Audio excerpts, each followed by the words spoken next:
Oh, it's for me specifically, okay. On air. We all ready? All right, we're going to go ahead and call to order the regular meeting of the Oakdale City Council, January 28th, 2025. Sarah, will you please take the roll? Councilmember Moore? Here. Councilmember Morcom? Here. Councilmember Severson? Here. Councilmember Willenring? Here. Mayor Zabel? Here. Please join me for the Pledge of Allegiance.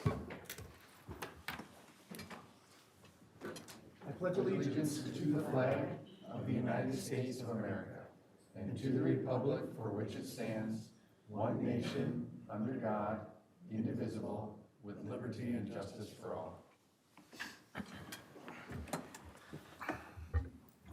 All righty.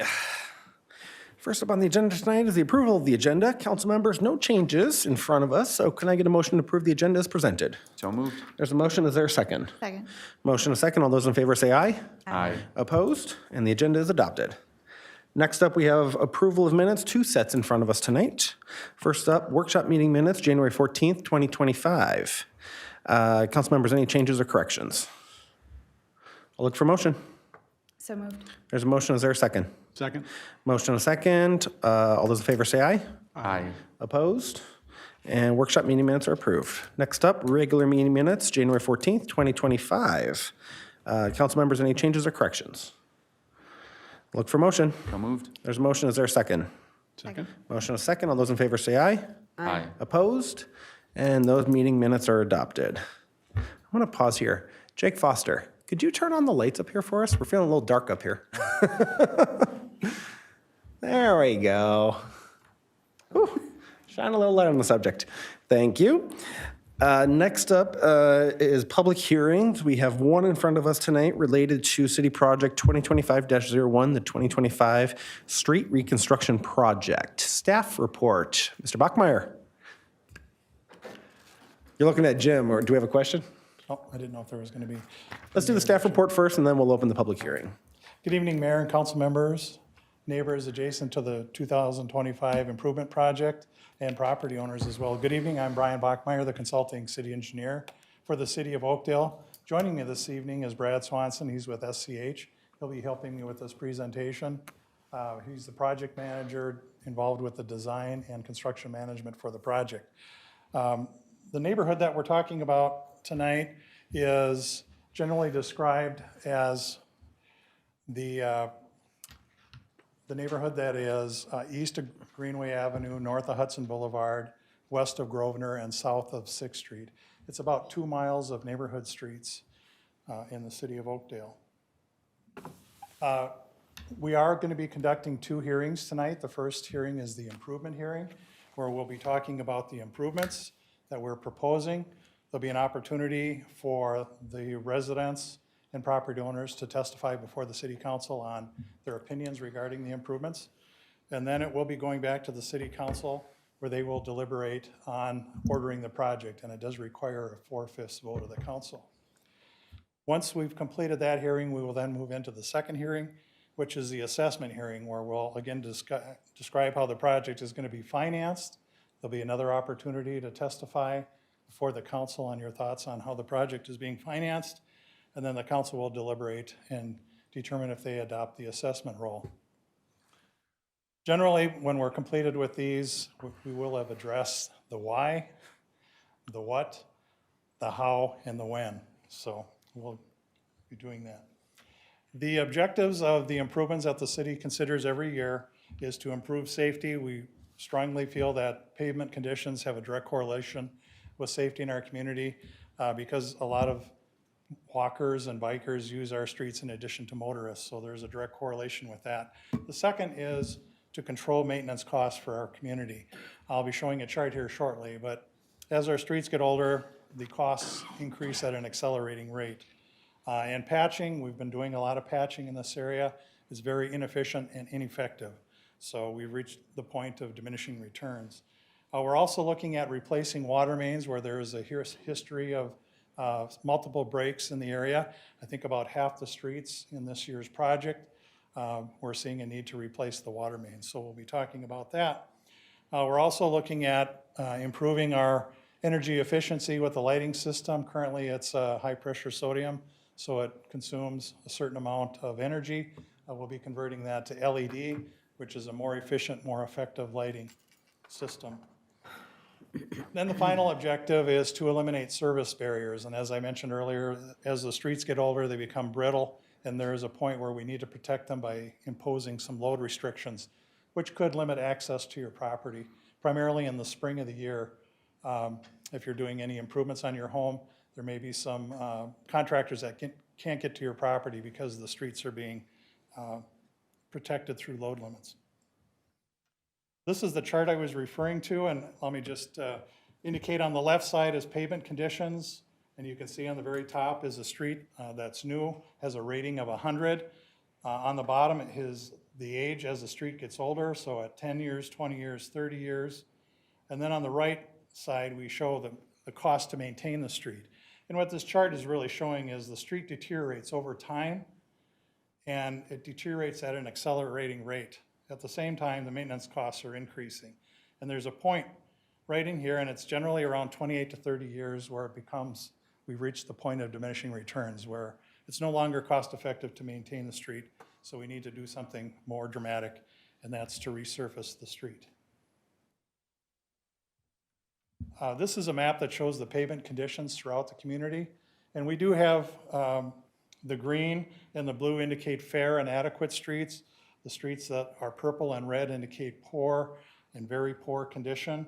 And if you look across the community, we have neighborhoods where we have a street that'll have a poor condition, and then we'll have others that'll have average or adequate condition. What we're seeing in the neighborhood down in the southern part of the community, we're seeing a concentration where there's a lot of streets that are now in poor condition. And so we have this annual program where we do 2 to 3 miles of reconstruction a year, and we target those areas where we can identify a neighborhood and where there's a concentration of poor streets. So over the next couple of years, we will be kind of working in this area. The neighborhood we're looking at tonight is east of Greenway. Next year, we'll be looking at the neighborhood west of Greenway Avenue, and then we'll be continuing to other parts of the community. But we do have a 5-year program where we're doing about 2 miles a year. As I indicated earlier, the load limits in the spring of the year, these are the neighborhoods now that we're having to post at 5-ton load limits. Again, it's generally down in the southern part of the community and in the southeast part of the community. So that would limit access to your property by people that may be providing services. With this, I'm going to turn it over to Brad to kind of review a typical project and the process that the city will go through with the project. So Brad? Thank you. Mr. Mayor, members of the council, before you have a picture of First Street North looking east. This particular section of the street in the project is slated for water main replacement. The water main was installed in 1966, making it 59 years old. We've experienced a few breaks in this area, so we are going to be replacing the water main. Along with the water main, the street surface has fallen into a point where it really can't be restored or repaired, along with the curb and gutter, which is settled and cracked. This whole area will have the water main replaced as well as new surfacing and curb and gutter. This area is 3rd Street North. This particular area, the city utilities are currently working adequately, so we aren't going to do any mass utility repairs in this area. However, the surface is failing to a point where we really can't repair it. The curb and gutter is cracking, settling, and is only going to get worse with time. So we're going to do a full surface rehabilitation and curb replacement in this area. And during this time, we'll be assessing and looking at all the street lighting. We'll be addressing the street poles as necessary, as well as replacing the fixtures with the current LED standard. This is Greystone Avenue looking north. Again, this water main was installed in 1966. There have been several breaks in this area over the past several years. We're going to be replacing the water main in this area as well as the services going out to the right-of-way line for each residential property. The surface is also fallen into disrepair, really can't be maintained anymore. We'll be also replacing the curb and gutter, which is settled and cracking. The streets in this project are 1st Street North from Greenway to Greystone, 3rd Street North from Greenway to Greystone, 4th Street North from Greenway to Greystone, 5th Street North from Greenway to Grosvenor, 5th Street Court North, Upper 5th Street North, 6th Street North from Grosse Pointe to Guthrie, Grenadier Avenue North from 1st Street to 3rd, Gresham Avenue North from 1st Street to 3rd Street, Greystone Avenue from Hudson Boulevard to 4th, and Grosvenor Avenue from 150 feet south of 5th Street, north to Upper 5th Street North. For the proposed improvements, there's essentially 3 categories that we're going to be addressing in there. The first one is pavement rehabilitation and complete curb and gutter replacement. Those streets, receiving those are going to be 1st Street, 3rd Street, 5th Street, 5th Street Court North, Upper 5th Street North, 6th Street North, Grenadier Avenue North, Gresham Avenue, Greystone Avenue, and Grosvenor Avenue. Number 2 is the pavement rehabilitation. This is where the utilities are okay in this area. They're still functioning fine. The curb and gutter is still relatively stable, but the street surfacing is in need of full surface rehabilitation. Those streets are going to be 4th Street North and Upper 5th Street North from 300 feet east of Grosse Pointe to Hadley Avenue. And then number 3 is going to be the water replacement areas. These are going to have their water main replaced, as well as the service laterals going out to each property, out to the right-of-way line, full curb and gutter replacement, and surface restoration. These streets are 1st Street North, 5th Street North, 5th Street Court North, and Upper 5th Street North, Greenway Avenue North to Grosvenor Avenue North, and Greystone Avenue North from Hudson Boulevard to 4th Street. So the construction process, initially the contractor is going to come in and they're going to do pavement reclamation. Essentially what that is, they bring in a piece of equipment, they grind up the existing driving surface, the street surface, and blend it into the existing aggregate base below. At that point, they'll remove it as necessary to do the utility repairs and replacement. We'll be repairing the public utilities. At that time, some of the private utilities take advantage of this opportunity to come in and replace some of their service laterals. So that would be your communications line, your gas services, and electricity lines. Also, we'll be doing curb removal or repair and replacement. Again, those roads that have water main replacement will be fully removing all of the curb and gutter. Along with that, we'll be removing a portion of the driveway section directly adjacent to that curb and gutter, where each property will get a new concrete driveway apron. And then those areas that aren't getting full curb and gutter replacement, we'll be assessing each linear foot of curb and be doing spot repair curb in those areas.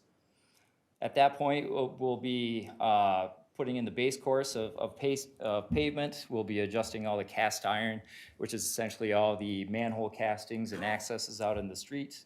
We'll be doing boulevard restoration. We will be importing black dirt and restoring all the yards with sod.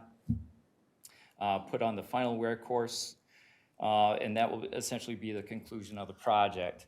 The issues typically with these construction projects that we've identified here are access. During the construction process, typically residents can get to their home at any given time unless activity is happening right in front of their home. What we do is we send out a weekly newsletter and we advise all the residents what's going to be happening in the area so they can plan accordingly. We'll also have communication people on site to help address any immediate concerns or issues. Mail delivery will continue. Those mailboxes that are removed will have temporary mailboxes put up in their place, so we'll have continuous mail delivery in the area. Working hours in the city of Oakdale are 7 a.m. to 7 p.m. Monday through Friday. On Saturdays, it's 9 a.m. to 5 p.m. Anything outside of those working hours typically isn't done. The contractor would have to get written permission on that, so there won't be any night work on late Saturday afternoons or Sundays. And then site representatives, SEH will have site representatives out there at all times. Again, we'll be doing mailers and we'll be reaching out. Typically, if people are going to be directly affected, whether or not it's going to be curb replacement or water main replacement, where it's going to be a little bit challenging to get around on the site, there'll be door knockers going out to those properties and directly communicate with all the property owners so they're fully aware of what's going to happen in the oncoming days, if not weeks. This is a local area map showing all the streets that are going to be affected. This is the southern half of the project. This is identifying the roads that are going to have, in this area, mostly they're going to have full curb and gutter replacement, as well as full street rehabilitation. Also identified is all the street lights. The majority of the street lights are in the location where we feel that they need to be. We're going to be adding a couple of additional street lights on the northern end of the project, I believe. And this is a street area map of the north side of the project. Again, identifying those streets that are going to be fully reconstructed, as well as the ones that are just going to have spot curb repair and surface replacement, along with the additional lights that I just mentioned. This is a location map of the water main areas that are going to be replaced. These water mains were essentially all installed in 1966 and have all had water main breaks over the past several years. These particular streets, when we do reconstruct them, we completely remove the existing aggregate base and all the curb and gutter, and we actually over-excavate those streets, and we put in a 2-foot sand section as well as aggregate base and asphalt surfacing on top.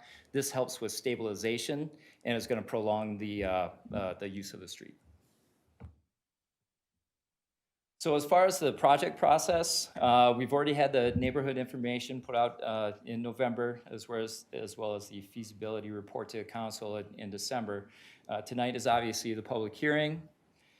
And in March 11th, we're going to be bringing plans to Mayor and City Council for approval, at which time we'll be putting this out for bid and receiving bids, and we'll be receiving the bids and award the contract, in April 22nd of 2025, and start construction in May, and we're going to be placing substantial completion in September of this year.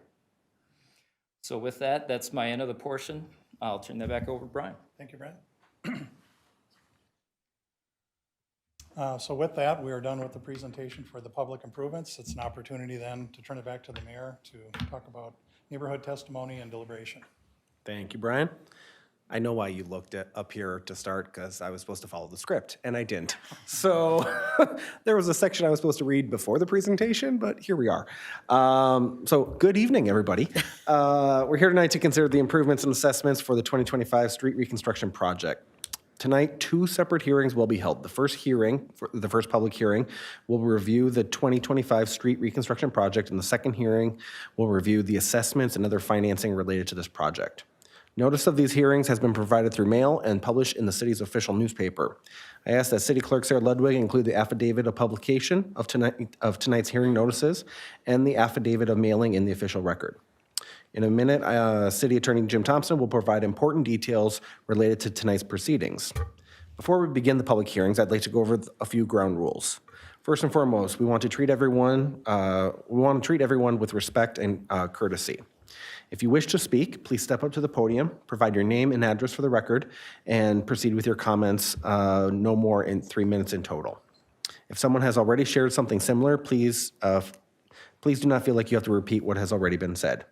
At this time, I'm going to go ahead and turn things over to Jim Thompson, who will provide an outline of the procedures that will be followed. Jim? Thank you, Mr. Mayor. Yes, members of the public, as the mayor indicated, the first hearing that is going to be open was for the project itself, and that's an opportunity for you to come up and make any comments you want about the project, things you'd like changed, things you like not changed, whatever your comments are. So that's your time to talk about the project itself. After that hearing is conducted, the council will vote on whether to proceed with the project. As Mr. Bachmeyer indicated, that does require a 2/3 vote because this is not a petition project. If that vote is passed, then they'll go on to the assessment hearing and they'll give you information on that. And at that time, you'll have a chance to come forward and talk about the financing. Typically, you'll want to talk about the assessment that's going to be on your property most of the time. That's what you're mostly concerned about. So that's your opportunity to do that. If you do want to challenge the assessment, there's really a 2-step process. One is to sign an objection here tonight, and there are forms, I believe, in the back of the chambers that you can use for that purpose. And you have to submit those before that public hearing is closed, so make sure you do it. It doesn't need to be formal, just your name, whatever information is on that form. But it's critical that you do that, because if you don't do that and want to go the second step, you'll be precluded from doing so because you didn't sign that form tonight. And then if you do sign that form and want to continue, the next step would be for you to file an action in court, and there's a very short time period to do that. It's 30 days, so in 30 days from the adoption of the assessment roll. So if the council does adopt that tonight, you'll want, if you decide to move forward, you'll need to file an action in court within 30 days. So that's pretty much it. I think maybe during the assessment hearing, before we close it, we'll give you one final reminder, just to be sure. And but if you have any questions that come up during either hearings, I'm happy to answer them. Thank you, Jim. One thing I want to call out is by filling out the form in the back, it doesn't mean you are going to court. You're just preserving your right to do so. So even if you're not sure if you want to go all the way through the process, you have to take that first step of filling out. It's just a one-page form and handing it to the city clerk before the assessment public hearing closes. And then you can make those decisions later if you want to proceed with that assessment challenge process. So at this time, I'm going to open the public hearing and invite property owners to comment on the proposed improvements only. Please hold your comments or questions about the assessment and project financing until the second public hearing. So anybody that would like to speak to this, please feel free to speak to the proposed improvements. Please feel free to step up to the podium, state your name and address for the record, and proceed with your comments.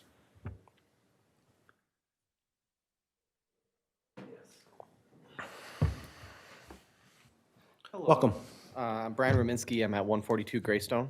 I was looking at the chart on the whatever, and it was, one of those streets is actually my street.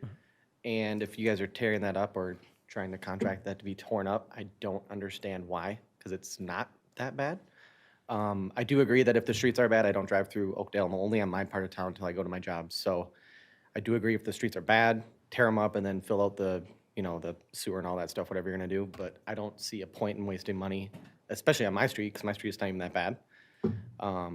I guess, I don't know how well thought out. I looked at everybody's name here and I didn't notice really anybody living in the Oakdale area, so you guys won't be affected by the assessment, which is unfortunate. But yeah, I guess I was just wondering what drives you to want to replace streets that don't necessarily need it when in 5-10 years you're gonna have to rip it up again with probably another assessment if the tax money isn't being used appropriately, as it seems, to do that sewer stuff as well. So notice nobody was writing down, so I guess it's hard to answer that question. Thank you. Brian, do you want to touch a little bit on the street improvement program and how the scoring of individual streets works? Sure. As the mayor has indicated, and I had that earlier, the map that showed the pavement conditions throughout the community. Yeah, I saw the map. I mean, Yep. I live in the area, so I see the Okay. streets probably more frequently Yep. than most people here. Right. So I guess I would 100% disagree with your assessment, which is fine. Okay. That's why Sure, we're here. We no. don't have to agree on everything. Right. And I'm I not- guess I would rather hit the big things, like, I agree with the sewer and the water stuff. Like, if that stuff is old, like, I had the water line break in my yard a couple of years ago, and I know why that happened, and that was a fault of my own, because I have a big tree there that ripped it up, so that was not related. I guess I want to do this responsibly, not just because it looks bad, if that makes sense. Sure. Well, I completely understand that. I guess what we're looking at, there is a range of poor conditions, and it's a scale of 1 to 30, 30 to 40. And, your street might be a little bit on the higher end of the pavement rating, but the reality is we have a concentration of streets in a similar condition in that area that are in poor condition, and we need to address them. And it's more cost-effective to do it as a neighborhood in a concentrated area than it is to do a block over here, a block over there, a block, on the north end of town. I agree, We have to- efficiency is great, but Yeah. if we're gonna have to tear it up in 10 years again, we just wasted money. But generally, when we do these improvements, it's a good 30 years. In fact, the last time we did improvements down in this area, I believe it was in the mid-90s, so we were about 30 years ago. Was the last Yeah, time we when I did was it. looking at the chart though, Greystone, that street wasn't listed for sewer replacement, that was just repaving. Greystone is water main replacement. Was it? Okay. Yes, yes. Okay. I guess I just want to make sure that we're, ripping up the water at the same time, because I know not all of them are, and that's where I don't like the waste. That's how I see it as Understood. waste, so hopefully you guys see it that way too. I know you guys don't live here, so you don't probably see it the same as I do, but yeah, that's all I have, thanks. Thank you.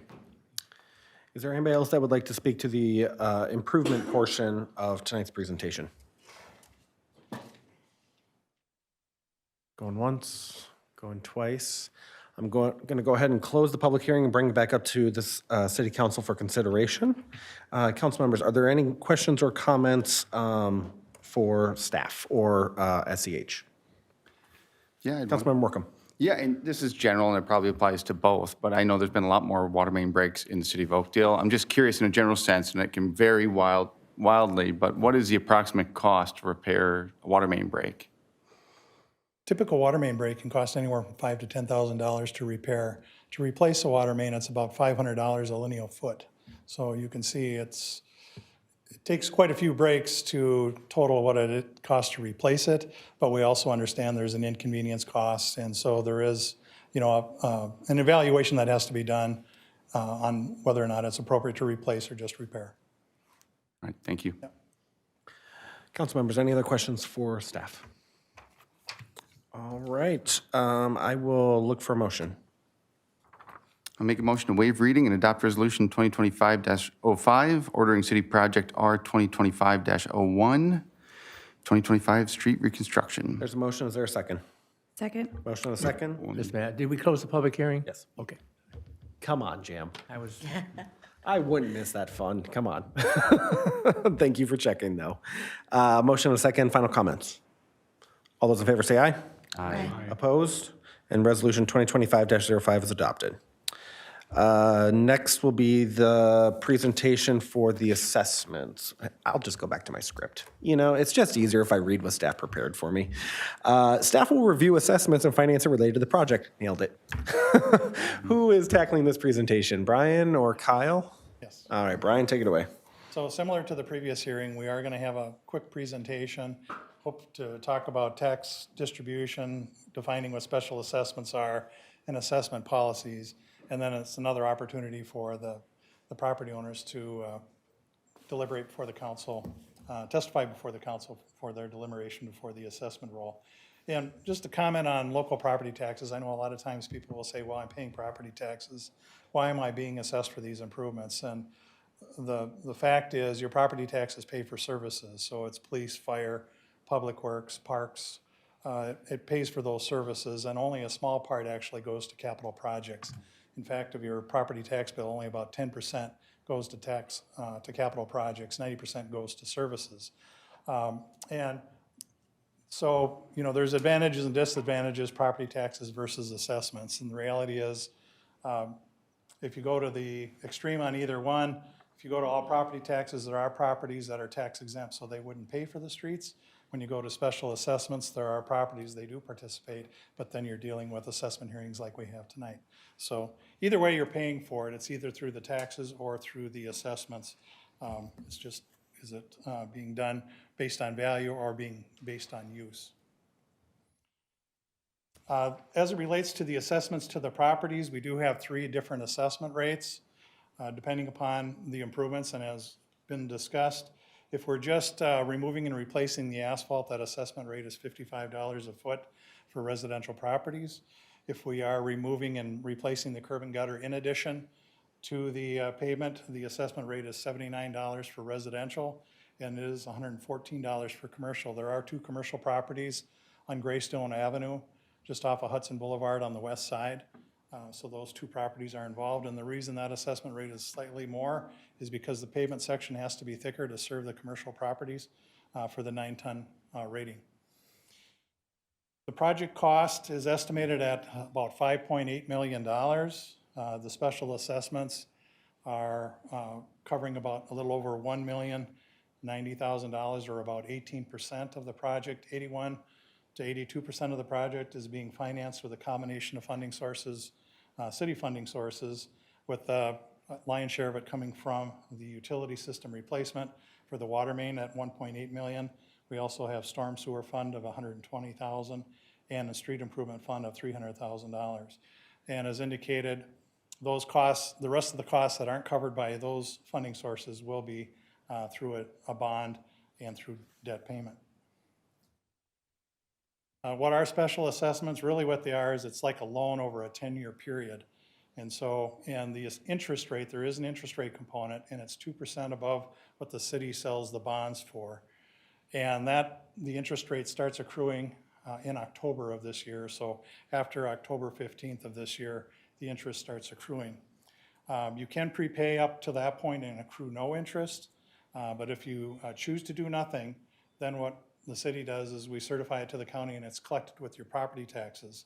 And the first payment would be then in May of 2026. You can pay the remaining balance at any time by coming into the city. We do prefer the prepayments to be at $500 increments. There is, if this does create a financial hardship, there is a discrete process that the applicant can apply for. There's a form through the finance department where they can apply and determine if they're eligible for a hardship deferral. This is just a typical assessment. This particular parcel happens to be a 70-foot wide lot with curb and gutter replacement. So the total assessment was $5,530. So in the first year, you pay 1/10 the principal, which is $553 plus interest on the unpaid balance. So the first year, the payment would be $938, about 80 some dollars a month for the assessment. In 2027, you're paying a little bit less interest, so it drops down to $839, $807. And then in the final year, 2035, it would be $584. With that, that's the presentation on the assessments. I turn it back to the mayor for deliberation and testimony. Thank you, Brian. At this time, I'm going to go ahead and open the public hearing for the assessment portion of this project. I invite property owners to comment on the proposed assessments. Those wishing to appeal their assessments must fill out the assessment appeal form located on the back counter, and this form must be submitted to the city clerk prior to the close of the assessment hearing. I will wait for that. At this time, I'm going to go ahead and open the public hearing. Anybody wishing to make comments, please feel free to step up to the podium, state your name and address for the record, and proceed with your comments.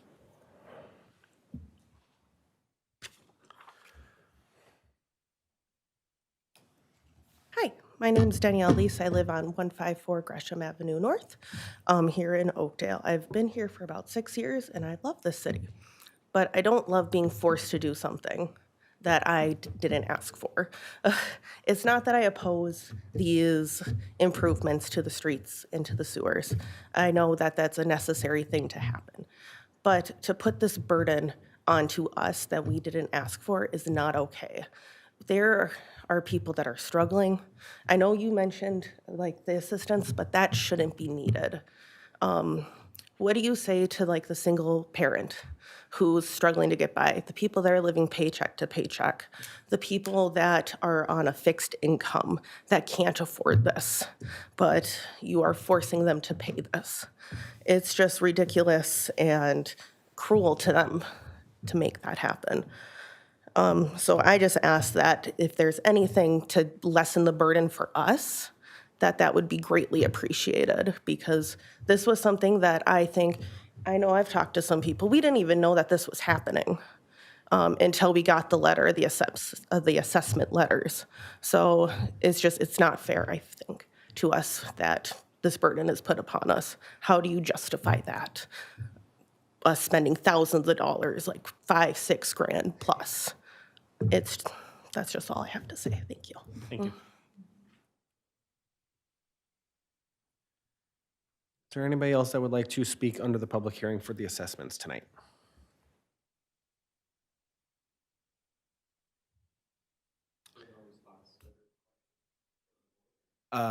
Under the rules of open forum, the council doesn't doesn't interact with that in that respect. Any questions directed at staff, we can certainly follow up, but it's not an open dialogue back and forth. Okay. Brian Rominski, 142 again. So I do see most of us who have, what is it? The chart wasn't very good. The frontage, I guess, what does that entail? I read most of this multiple times because, like she was saying, $4 grand, that's not coming out of your guys' pocket, so you don't care. But I see some people who have like 70 listed as their frontage and some as 75. And I compared with one property that had 70 and I have 75, or we both have 70, and their total cost is about $1,000 less. So I don't know where these numbers were coming from. And again, I agree with her. This was very sudden. I found out in like October, which I'm sure you guys update your website. I only go there to pay my bills. So the communication was extremely terrible. And that's stating it nicely. I know you guys want to be civil, so that's being very nice about it. But I guess my question is this frontage question, where I'm at 70 at 142, and then there's somebody who's, let's see, they're at 73 and they're $4,000 less. So. Brian, do you want to go back? Do you want to pull up that slide Sure. of rehab They actually have versus? more frontage than me, and they're paying $1,000 less. So that's, math doesn't add up. I'm not, a math whiz, but I just. So there's two things that are coming into play here. One, the frontage is the width of the lot at the building setback line. So we actually measured how wide is the lot at the building setback line in all the lots. And so it's whatever the lot width is, but it's capped at 80 feet. So there's no frontage over 80 feet. Okay. So it's the actual frontage up to 80 feet. That's what the assessment is. And the assessment rate difference between the one, yours and the other one, it must be on 4th Street or a portion of Upper 5th Street. Yep. That area, the curb and gutter is not being replaced. Okay. So that's the difference of Right. why, $1,000, okay. Yeah. Okay. Brian, do you have that slide with the different amounts that you can pull up?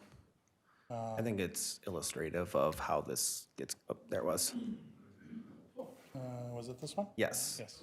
So the rehabilitation, if the curb and gutter is suitable condition to remain, it's $55. If it needs to be replaced, it's $79 or $114 for commercial. $24 difference, yes. Oh, my name is Michael Dobbins. I live on Greystone Avenue North. And you said something about there might be a service to help people that would have trouble paying. Could you elaborate on that? That sounds like a good idea. If there's really some people that struggle, I would think the majority of folks could handle it, because it sounds like it's going to uplift the whole area. I don't know. I guess it would be a small factor, but I could see it even helping the value of homes a little bit. But I know there's a lot of people that struggle. Right. And in our area, we've had quite a turnover of of new residents.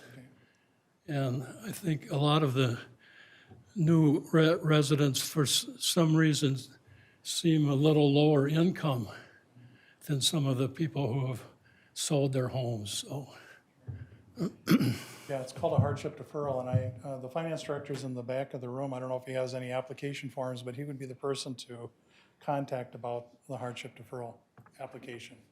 Kyle, why don't you come on up and just give a 30-second overview of what that process looks like and what resources might be available?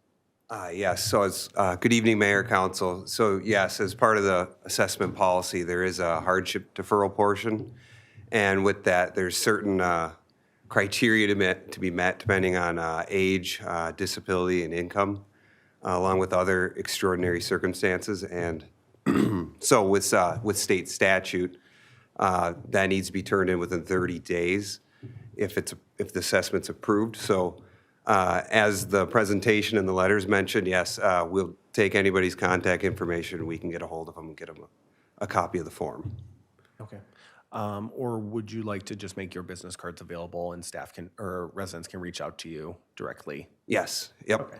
Let's grab a stack and we'll just put them in the back of the room, and then any residents that want to reach out, or if you are at home viewing from home tonight, you can just call City Hall and ask to speak to the finance director. Yes, thank you. Thank you, Kyle. Is there anybody else that would like to speak under the public hearing for the assessment portion of tonight's meeting?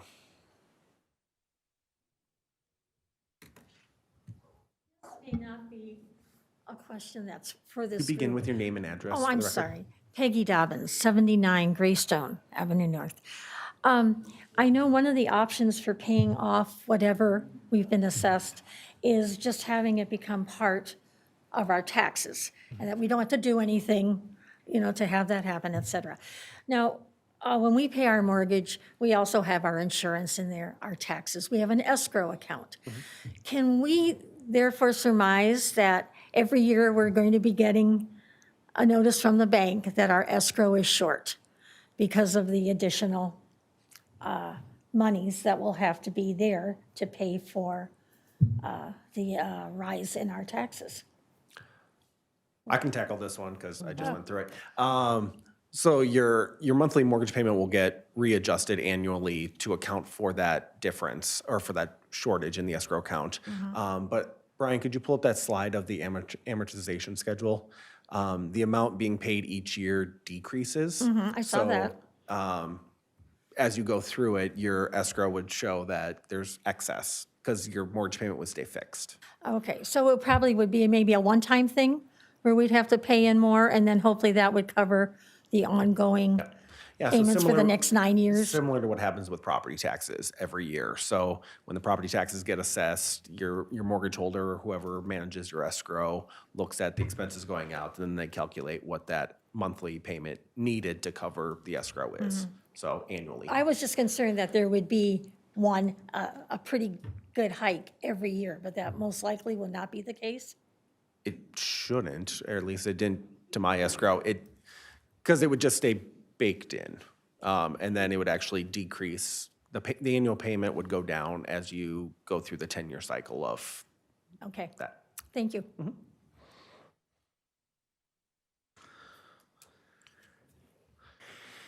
there anybody else that would like to speak under the public hearing tonight? Okay, I'm going to go ahead and close the public hearing, bring it back for council consideration. Council members, any questions or comments for Brian or Kyle or any of our staff tonight? All right, I will look for motion. Make a motion to Oh, waive reading. actually, could I just, I'm sorry. Before I close the public hearing, I was going to give like one final call if anybody wanted to fill out the assessment appeal form. If anybody would like to fill that out, please feel free to, I saw a hand go up. If anybody wants to preserve their right to possibly appeal your assessment, you need to fill out that one-page form in the back.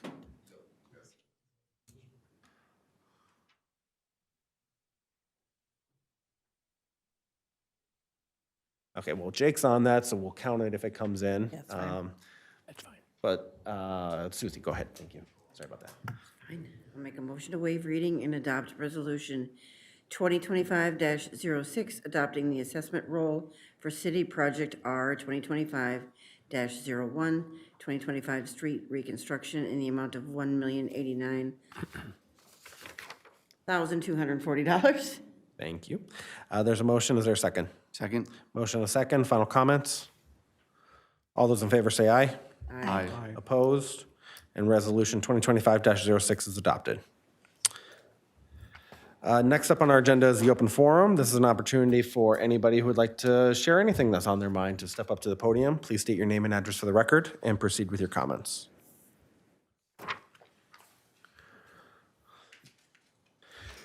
Seeing none, we'll bring it back up and move into our consensus motions. Council members, we have A through, are we missing a page? A through C? Wow. Short list tonight. A through C is presented. Are there any that an individual council member would like to pull for individual consideration? Seeing none, can I get a motion? Make a motion to approve consensus motions A through C as presented. There's a motion, is there a second? Second. Motion and a second, all those in favor say aye. Aye. Opposed? And those motions are approved. Next up is our opportunity to check in with our advisory boards and commissions. Only one met since our last meeting, the tree board. They met on January 21st. Councilmember Moore is their liaison. Any update from that group? We worked on the 2025 tree board work plan and spent most of our time talking about the events that are held working with the Army, we would call them battle rhythm events. Didn't feel like it was appropriate until I had to describe it, but working on the main events that they hold every year. So lively conversation about the different tree species that will be offered at the Arbor Day giveaway, which I have 2024's tree board work plan in front of me, not the 25. So I wish that I could say the dates that were in there, but April 26th. thank you so very much, April 26th, Mayor. But otherwise, just a wonderful time to get to know each other. Wonderful. Thank you, Carrie. Keep things rolling. Award of bids, nothing tonight. So we'll move into staff reports and check in with our city attorney. Mr. Thompson, anything for us? Mr. Mayor, members of council, nothing specific to report, but happy to answer questions. Anybody have any questions for Jim? All right, turn to our right, check in with our city administrator. Chris, what do you got for us? Mr. Mayor, City Council, I do not have anything to update today. Council members, any questions or items for Chris? All righty, how about council presentations? Anybody have anything and want to go first tonight? No, I was just going to add a quick reminder for those listening at home in case there's any question. To be on the Oakdale City Council, you have to live in the city of Oakdale. So we do all live in town. Me too, all. Yes. I have a few. First off, time is ticking. If you still have your natural Christmas tree, it's probably pretty dry right now, and you would like Public Works to dispose of it for you, you can bring it to 1900 Hadley Avenue North, our Public Works campus, during business hours, and they will take care of it for you. It's a small cost of $3 per tree. Pop into the office, and they'll tell you where to go, but if it's holding any needles yet, can you send us a photo? Because that'd be impressive. It's been a while, so I would like to know where you got your Christmas tree. If you haven't had a chance to stop out at the Oakdale Indoor Market, please do. There will be two this month, or two offered in February. It's almost February already. Wow. The next two markets will be on Saturdays, February 8th and the 22nd from 9 a.m. to 1 p.m. at the Discovery Center. Always dozens of local vendors selling a wide variety of food and gifts and crafts, and oh my gosh, there's so much going on up there. So please join us on February 8th or February 22nd. Come to both. Are you planning an outdoor event this summer? The rental process for Oakdale picnic shelters for the 2025 season is now open. You can book those reservations for April through October, and that can be done on the city's website, oakdalemn.gov. Also, I think oakdalefund.com. That's our recreation page. So reservations are first come, first serve, and they usually do fill up pretty fast, especially on weekends. So if you would like to reserve a picnic shelter to have a birthday party or family reunion in one of our city parks, hop to it and make that reservation on our city website. For all shelter locations, sizes, and availabilities, check out the website, oakdalemn.gov. Finally, a reminder, City Hall now offers free disposal of unused and expired household medications. You can just come on in to here at City Hall at 1584 Hadley. There are 2 year-round drop boxes located on the first floor next to the police department. They are available during business hours Monday through Friday, 8 a.m. to 4:30 p.m. Drop-off of items is anonymous. There's no ID required. The names on prescriptions do not need to be crossed off, but if possible, please keep the medications in the original containers or place them in a small bag. Items accepted in the bins include household prescriptions, over-the-counter, and pet medications. For more information, visit the city website, oakdalemn.gov. That is a tremendous new resident offering we are offering here at City Hall, so excited to have that. Time to pay the bills. Claims roster in front of us, January 15th through January 28th, in the amount of $1.689 million and change. Council members, were there any claims that we wanted to flag? All right, can I get a motion? Make a motion to approve claims as presented. There's a motion. Is there a second? Second. Motion and a second. All those in favor say aye. Aye. Opposed? And the claims roster is approved. Can I get a motion to adjourn? So moved. There's a motion. Is there a second? Second. Motion and a second. All those in favor say aye. Aye. Opposed? We are adjourned. Thank you and good night.